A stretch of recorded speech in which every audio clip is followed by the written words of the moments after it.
Thank you very warmly, Tigran. It's a great privilege to be here in this very old historical society in this relatively new state.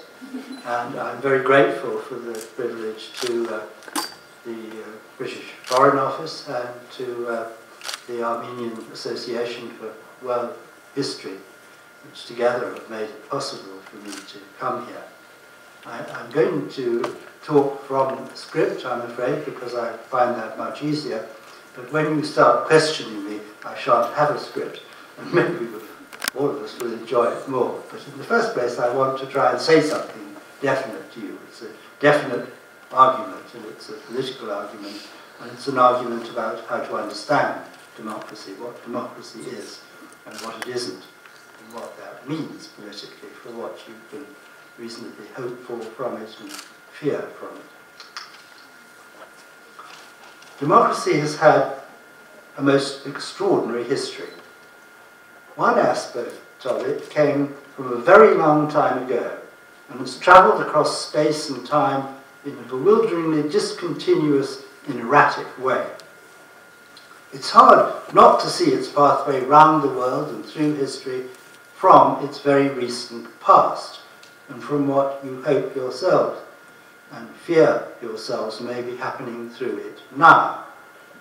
But to understand anything primarily and directly through your own present hopes and fears is almost inevitably to distort your understanding of it, to see it through what Sigmund Freud called wish fulfillment, as you dearly wish it were and would be if only other evil forces did not get in the way, or just as damagingly through hurt or anticipatory disappointment, as though it had bewilderingly let you down, or others had willfully spoilt it for you, or were sure to try to. I'm going to try to persuade you to think about it differently, not as it just about could be, but quite certainly in practice won't be, as it has been wherever it has come about, as it is now wherever it figures politically in the world, and as it assuredly will be wherever it comes into existence and persists for any length of time anywhere in the world.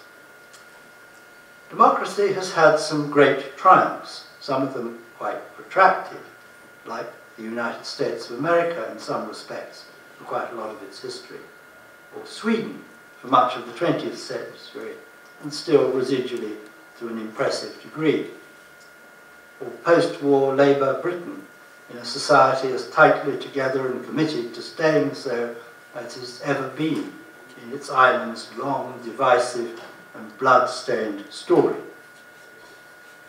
Others, alas, fall more fleetingly, like poor Egypt. Democracy has also had massive failures, sometimes with devastating consequences, not just for the countries in which the failure occurred, but for at least half the world. Democracy now seems safer for its citizens than any other way that humans have invented for dealing with one another. But that's not a clear and stable conclusion from its history, and it greatly overweights, in my judgment, its recent round of relative success.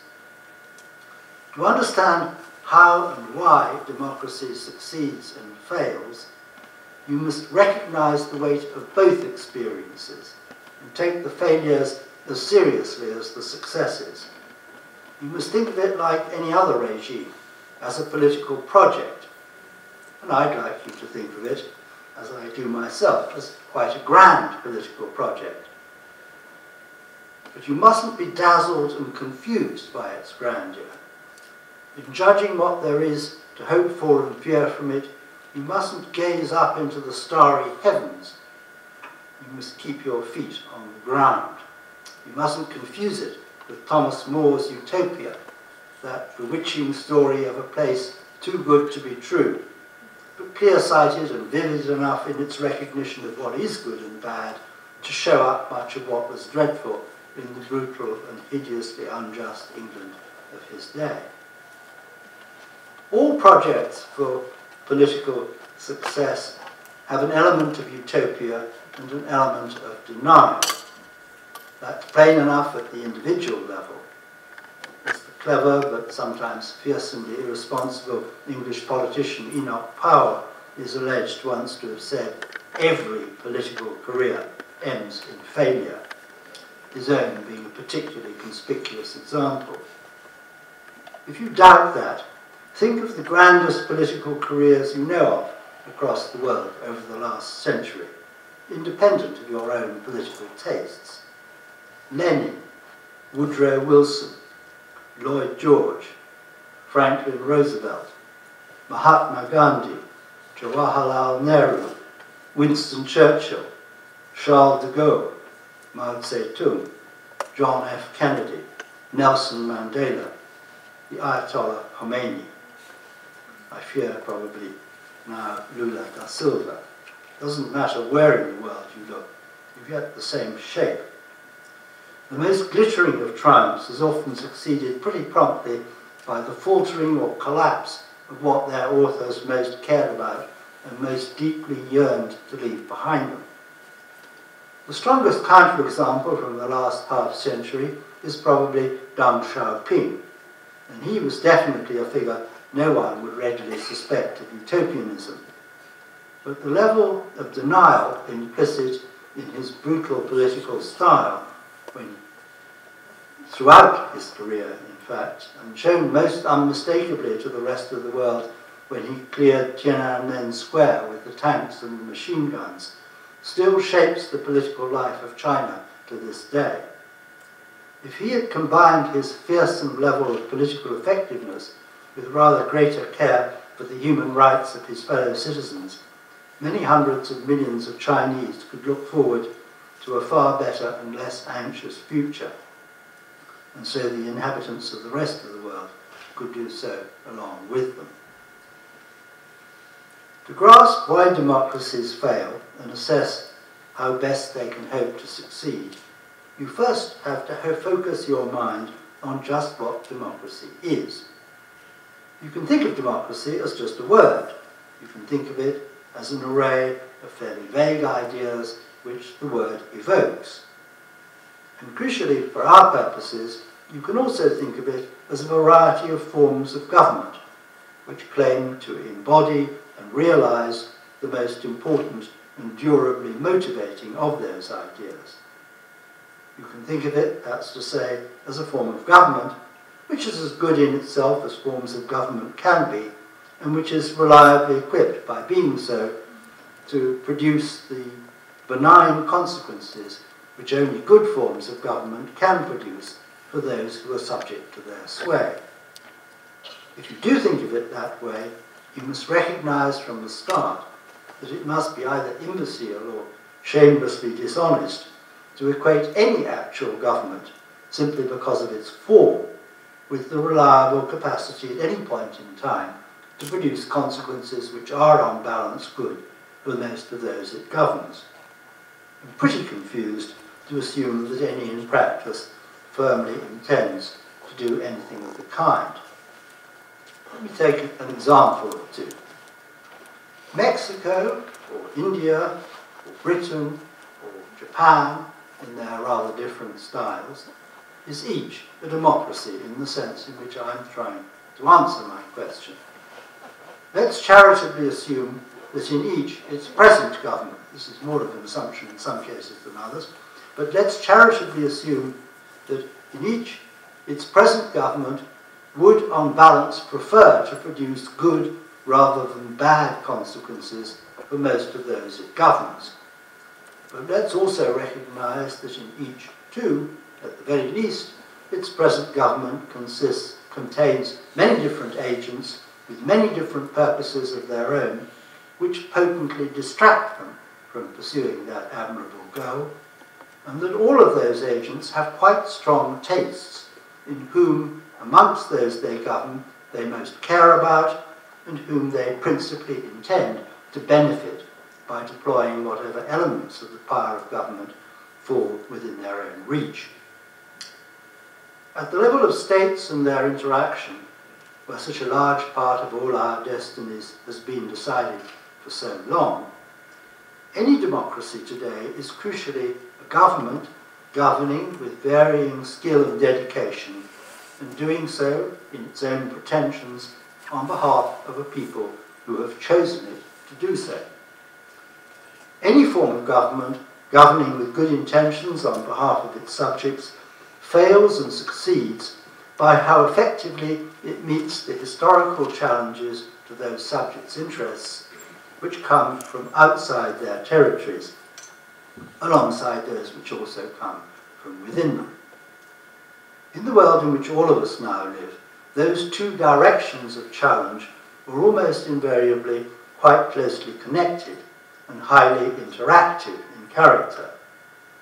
That's conspicuously true, for example, in the case of the international drugs trade, which has done such fearsome harm to Mexico, and through which Mexico in its turn is drastically harming human beings in very large numbers well beyond its own borders.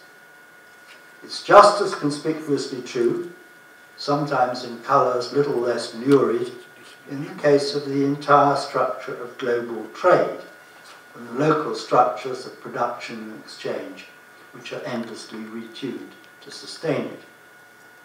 It's foolish to think of any possible form of government as intrinsically endowed with a rich repertoire of means to meet any sort of political challenge.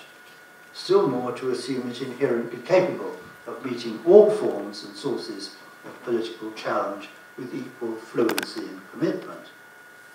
It always has to be particular groups of rulers with particular contingent skills and resources which judge where those challenges lie or are going to come from, and who choose how best to try to meet them.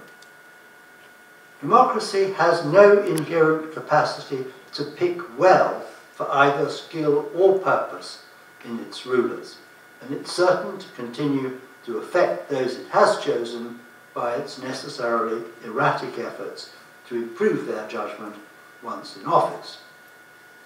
Its one massive comparative advantage against all other forms of regime is that it's at least its own citizens that have chosen those rulers. And for as long as it remains in operation, they can rely in the reasonably near future on having the opportunity to choose more deftly each time they find they keenly dislike the consequences of their earlier choice. All human regimes fail in the end, and each fails because it can't cope with the challenges history hurls at it. There are quite a number of challenges emanating from the outside in every state in the world today, in face of which any possible rulers in any possible form of government would find it effortless to fail. I'll list a few, and you can extend the list for yourselves. There's the challenge of mounting ecological catastrophe, global warming, climate change, biological degradation. No government in the world has shown that it can cope with those so far, and with many aspects of them, it's still quite unclear that the species as a whole can really cope with them effectively in their entirety. We may still be extinguishing ourselves vastly earlier than the laws of physics were always going to extinguish the possibility of life on Earth anyway. There is, too, the challenge of organising economic life within individual countries and across the world in a way which doesn't continue to wreck the life chances of whole generations at quite frequent intervals. In the political imagination of the West, and assuredly elsewhere across the world too, that challenge used to be thought of and handled, insofar as it was recognised and handled at all at a political level, as a challenge from inside a society to be handled by its governors inside its own territorial limits. But every technique which humans have thought of for handling it in the world we live in now lies at the mercy of vast seismic surges which issue from very far away and can't in principle be handled effectively just by local political action. Socialism within one country was always a desolate project and not improved by becoming linked to a project of imperial aggrandizement. But capitalism within one country is every bit as forlorn as a political goal, since all of us live within and on terms set by a global capitalist economy, which can't as yet be controlled from anywhere at all, which no one has yet envisaged a coherent method of handling, and which may just be inherently beyond human intentional control. Alongside those two vast challenges, there's also the challenge of creating and sustaining peace within countries and between them, and lowering or eliminating the appalling levels of harm which humans have learned how to inflict on each other on an ever larger scale. For the present, the Twin Towers in Manhattan and the carnage in Paris dominate the imaginations of Europeans and North Americans. But it would be wiser to focus our imaginations far beyond Western Europe or North America on the devastation of Syria, Iraq, Yemen, Afghanistan, from which this fearsome revival of the archaic internecine sectarian hatreds within the world of Islam and the deep distrust and enmity between Islam and Christianity as world religions has plainly issued, and which are raising to terrifying levels the strains of peaceful coexistence for faiths which now need to live together with an intimacy and density they've never previously experienced on a comparable scale, and a grace and mutual tact which were never realized at the same level even at the peak of Mozarabic civilization in Spain or the happiest episodes of Ottoman rule. Perhaps deeper still, I won't comment on the proportion of the happiest episodes to the rest of Ottoman rule.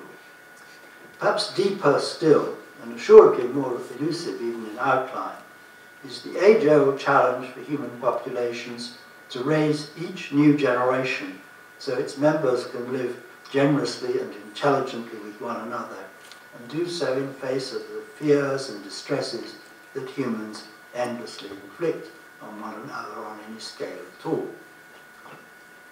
I underline that last judgment because within the austere disciplines of global capitalism, which it's idle to pretend that we can ever hope to escape, the intensely commoditized lives which ever more human beings have come to live have made that archaic challenge far fiercer. And no society in the world of which I'm aware shows any sign of being able to meet it well. You can't say, honestly, or anyway, honestly and intelligently, that humans are, on balance, succeeding at present, either ecologically or economically. You can't say that they're succeeding in enhancing their own physical security on a large scale over time, let alone, in the case of most of them, on a small scale. All three of those are now, to a large degree, challenges coming from beyond a state or a national community. The challenge of forming each new generation, the challenge of raising children and educating them to maturity, rather obviously, is a challenge which must always be met largely by any population from within. But it too now lies at the mercy of convulsive pressures issuing from right across the world. Democracy is neither an idea nor a political framework which addresses any of those challenges directly, but it's more deeply implicated in our global failures in face of the last of them, the challenge of education. One of the oldest and most instructive of Western political ideas is that any human community can only hope to succeed politically insofar as it addresses at least that challenge resolutely and effectively. As the Athenian philosopher Plato mercilessly underlined, an ineffective, effectually educated democracy, a corrupt democracy, is a very nasty idea. It's not a plausible explanation of how political power can be justified or justly authorized.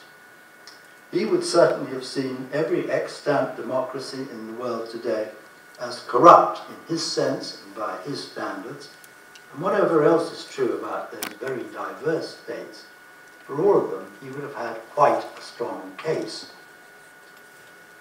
All forms of government fail when the challenges they have to face on behalf of their peoples overwhelm them. Where those challenges issue largely or distinctively from the outside, that's not necessarily a failure on democracy's part. It might well be, and usually would be, just as much a failure on the part of any other form of government that was allowed to make the effort instead of democracy. But where a democracy fails in face of challenges from within a society, the position is different, and often starkly so. Democracy, conceived as a system of political intentions, is a method and a set of structures by and through which a people governs itself. Insofar as any government satisfies that description, but fails in face of internal challenges, it must be democracy itself that has failed.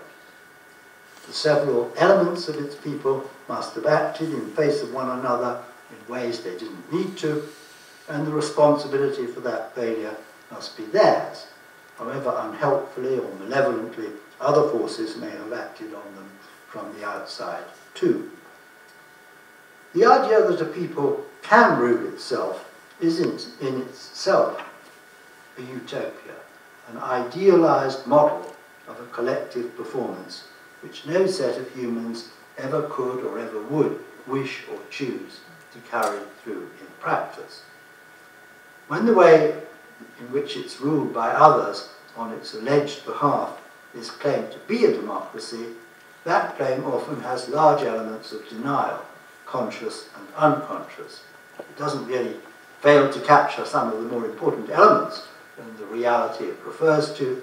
It actively refuses to recognize or acknowledge them. We could, by now, unravel the whole vast tissue of global human interaction by the immediate consequences of actions we already have the power to perform, and which we may well perform sooner or later through recklessness, stupidity, or sheer spite.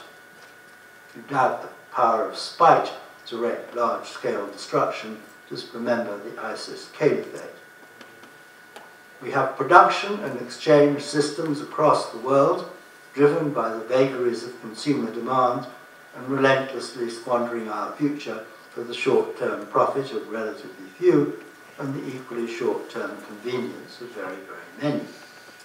We have a politics, too, which privileges the short-term convenience of very large numbers over the long-term interests of almost anyone lucky enough to have long-term interests.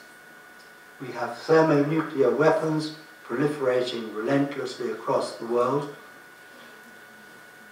in obviously unstable strategic postures and often to unnerving political destinations through a wide variety of states. We have intensifying cyber warfare within and between individual states and in political blocs, and heavy investment in space warfare capabilities and their deployment by a growing range of states, threatening the satellite constellations on which the workings of most of our organized life, rural almost as much as urban, now depends. Internet, transport, private or public, energy, health services, food supplies, water. We have creedal wars within and between the residues of world religions.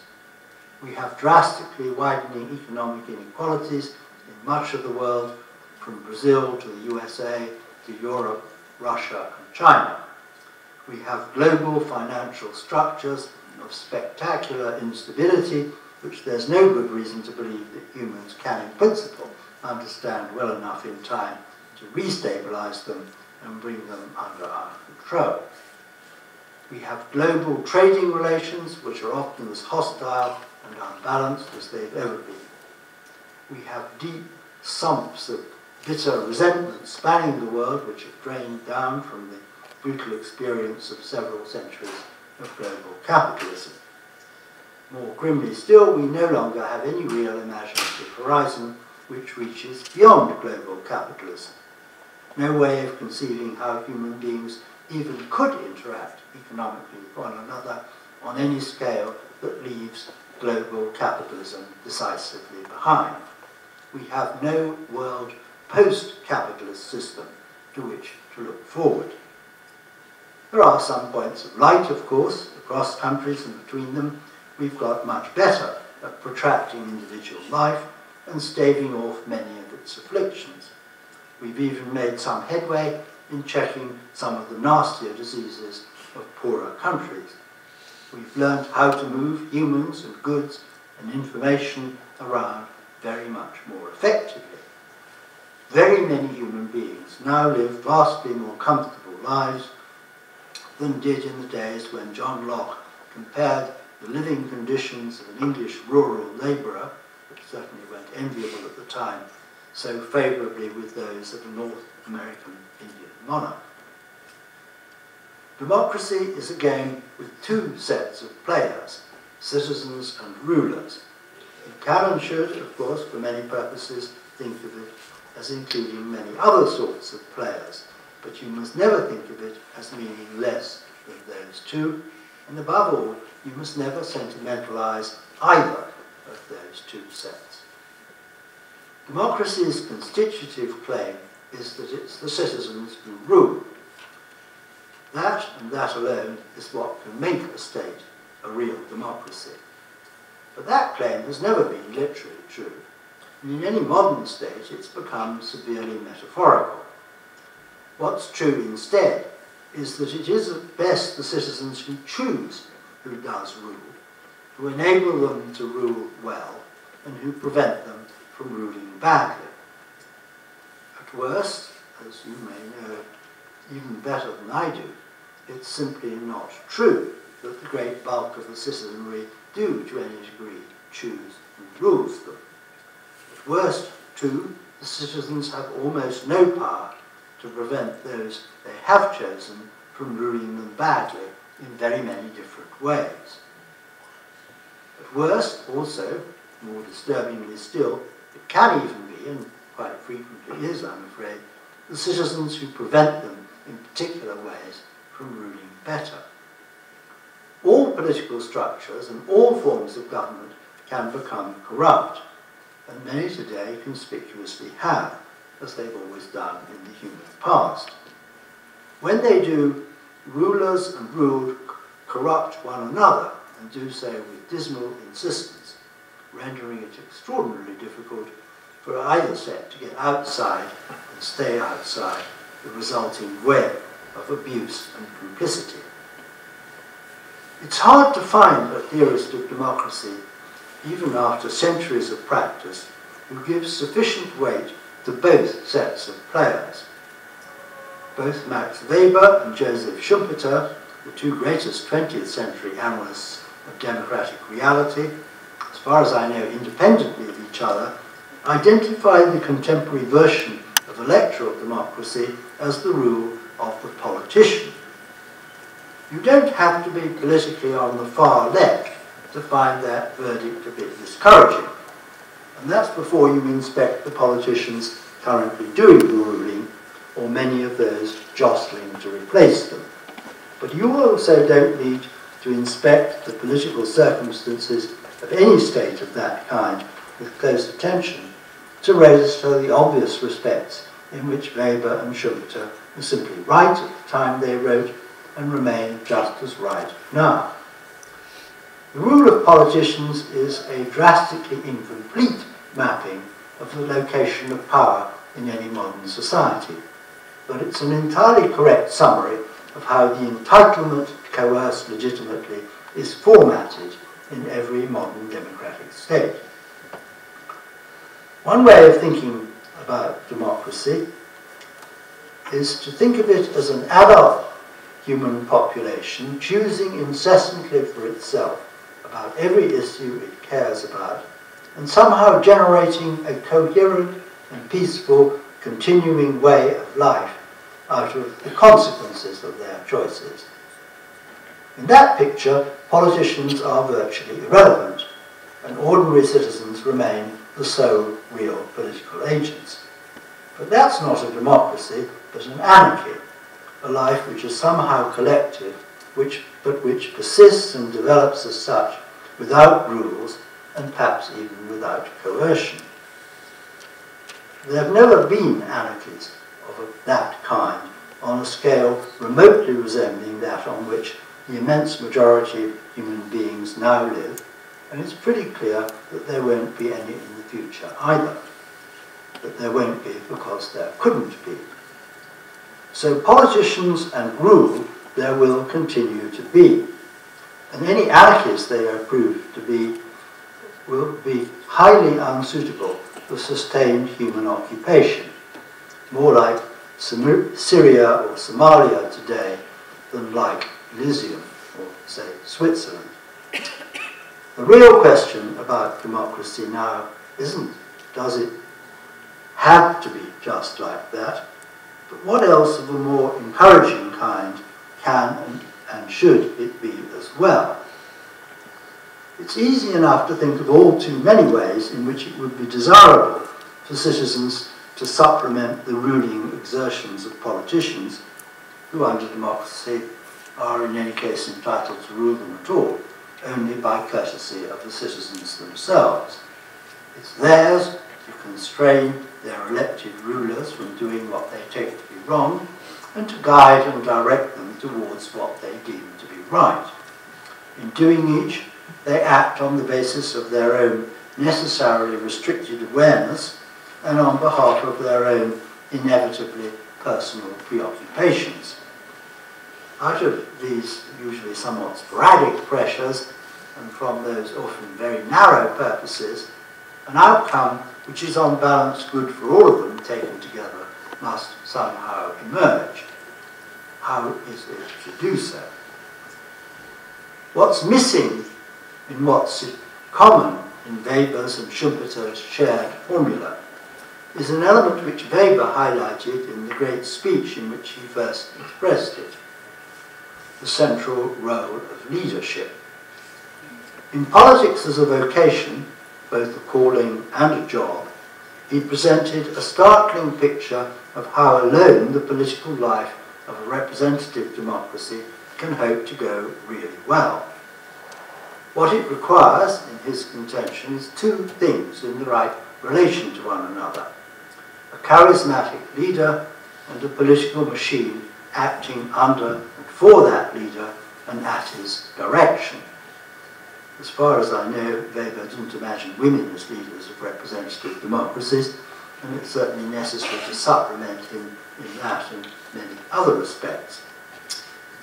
Given what happens in Germany over the next 3 decades, where an undeniably charismatic leader, alongside a very different sort of machine, ruined vast areas of the world and murdered tens, scores and millions of people, Weber's looks at first sight a very careless formula. But what Weber meant by it was far from careless and isn't well seen as formulaic. The machine was a representative political party organized to harvest votes, an institution over which political scientists across the world have pored attentively for well over a century, and everyone recognizes as a key feature of modern democracies. The prototype for Weber of the charismatic leader in an electoral democracy wasn't Adolf Hitler, unsurprisingly, who hadn't surfaced at the time. It was William Gladstone, still a figure with serious claims to be the greatest British democratic leader of the last 2 centuries.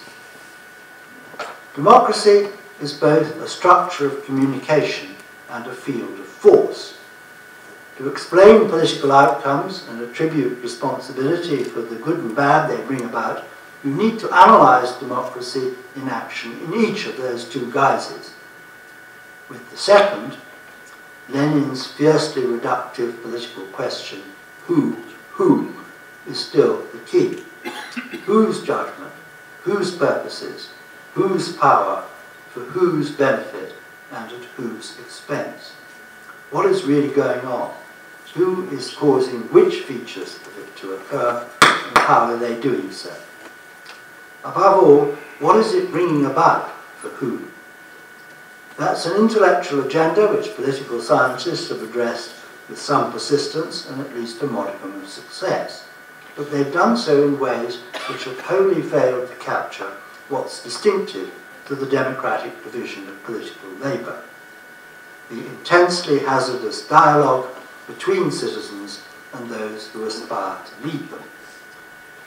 We now know quite a lot in countries across the world about the power of money, spent in innumerable ways to sway votes, an increasingly plastic currency. Quite enough to recognise that in most countries the multiple political uses of money subvert any prospect that democracy under global capitalism does or could equalise the power of individual citizens by assuring each of them a single vote. The scale of subversion of that presumption can be read off the widening economic chasms between an ever narrower plutocratic elite and the ever greater majorities of their allegedly fellow citizens. That's a battle which can be fought and is being fought in any residually democratic country. But it's become today a war of movement, no longer a war of position, and the pace of movement is, in unremittingly the wrong direction, is turning into a rout. Some of the mechanisms which produce that effect could be overridden or reversed by judicial or legislative decisions over campaign finance, for example. But others, like the drastically asymmetrical impact of lobbying, can scarcely be so even in principle.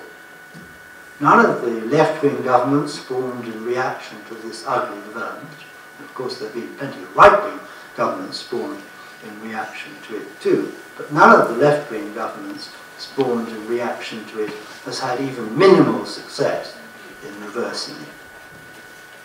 Seen simply as a struggle for power, democracy today in every state debilitates the huge majority of its citizens in ways which the oarsmen citizens of classical Athens were well placed to prevent. In the democracies of today, it's hard even for large majorities of citizens to stop their current rulers from doing the great bulk of what they feel like. It's even harder to see how they can reasonably hope to be able to direct those rulers effectively.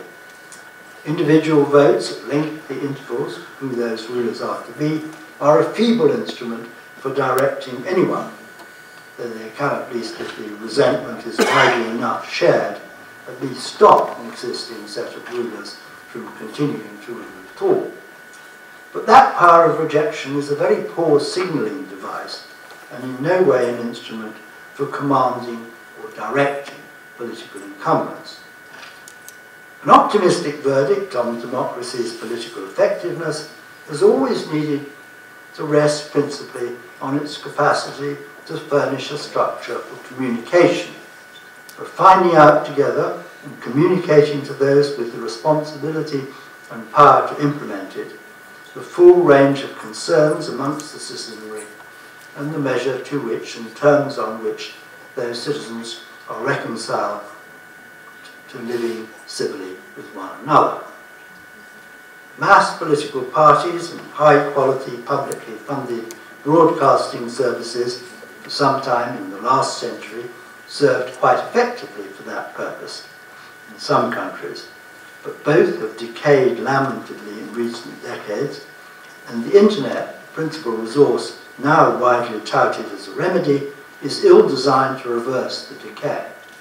It can pool information with startling immediacy and diffuse it in huge bulk, in the right place at the right time, most memorably recently in Tahrir Square and Cairo. It can coordinate mass efforts to restrain or even overturn incumbent power, if seldom in the structures which enable that power to rule.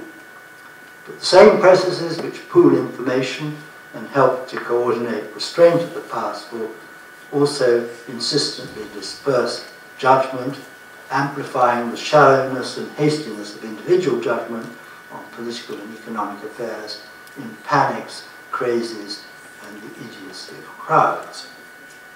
There are endless ways in which democracies, like any other form of state, can and do fail.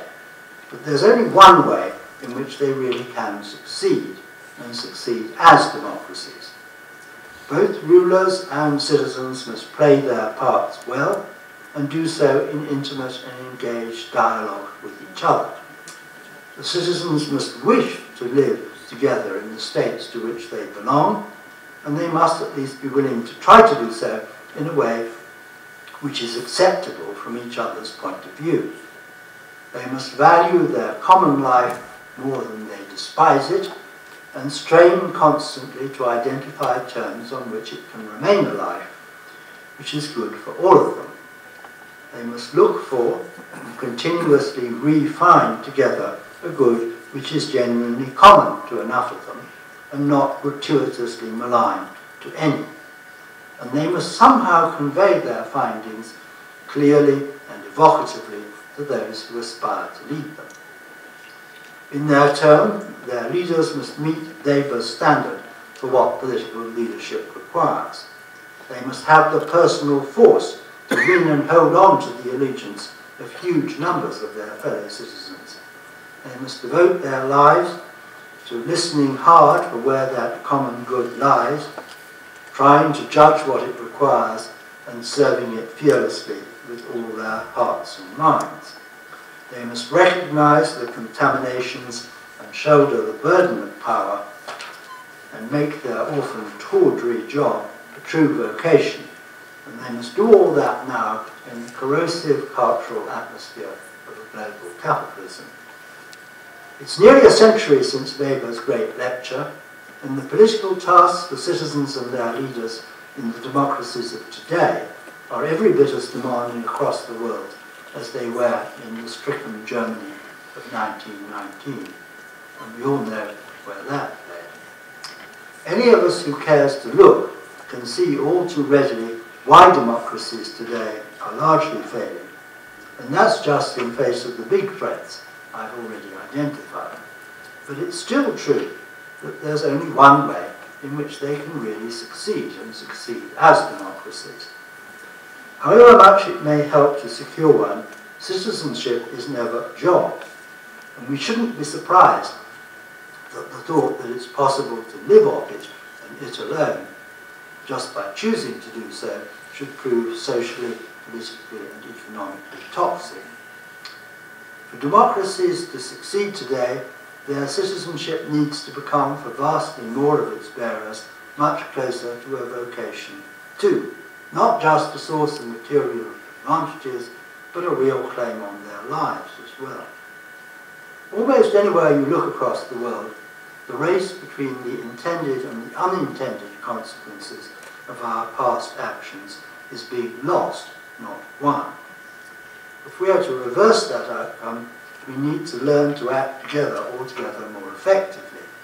We need to take up the burden of citizenship in one society after another and shoulder together the responsibilities of power.